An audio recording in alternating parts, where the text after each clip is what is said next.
Крыму сегодня отмечают 73-ю годовщину освобождения Симферополя от фашистских захватчиков. К этой дате приурочили торжественную церемонию. Участники поисковых отрядов с почестями перезахоронили останки 12 красноармейцев, защищавших полуостров. Историки пока смогли установить имя лишь одного из них. Подробности в репортаже Бориса Максудова. На церемонии прощания с безымянными красноармейцами молитва звучит сразу на 3 языках. Это уже традиция. Какой веры были погибшие, неизвестно. Опознан только один из 12 бойцов. Попрощаться с ним пришли все жители небольшого села, рядом с которым красноармейцы шли в последний бой.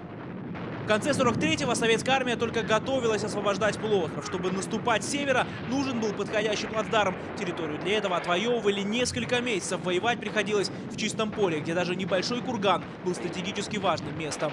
Именно здесь, рядом с небольшим поселком Красноармейска, в конце 43-го и проходила последняя линия немецкой обороны. К этому времени фашисты оказались окружены, поэтому оборонялись ожесточенно. Найденные красноармейцы погибли за 3 месяца до освобождения Крыма, и таких братских могил здесь десятки.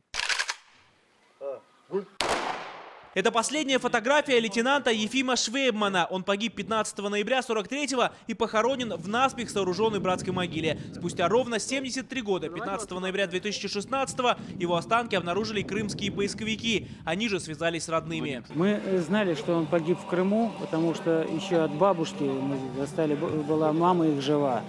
Потом наши отцы рассказывали, которые вернулись с фронта. Мы жалеем только о том, что наши родители не дожили до этого дня, когда они могли бы тоже прийти и поклониться здесь в могиле брата. Медаль за отвагу, по которой опознали погибшего, теперь семейная реликвия. Командир роты стрелков, не раз отмеченный за храбрость, свой последний подвиг совершил на севере Крыма. Находки здесь в буквальном смысле на каждом шагу. Осколки снарядов, патроны, каски. Опознавать сложно? Наших сложно, тем более 44-й год, если то это только по медали. Ну, по личным вещам, но это тоже большая редкость, так как вещи переходили из рук в руки. Были такие случаи, что находили котелок алюминиевый, а там 4 фамилии разных. И вот кому, к чему приписать их? Безымянная эта могила пробудет, скорее всего, недолго. Историки обнаружили донесение, в котором упоминается последний бой стрелкового отряда. Там же фамилии погибших красноармейцев. Сейчас поисковики пытаются выйти на связь с родственниками.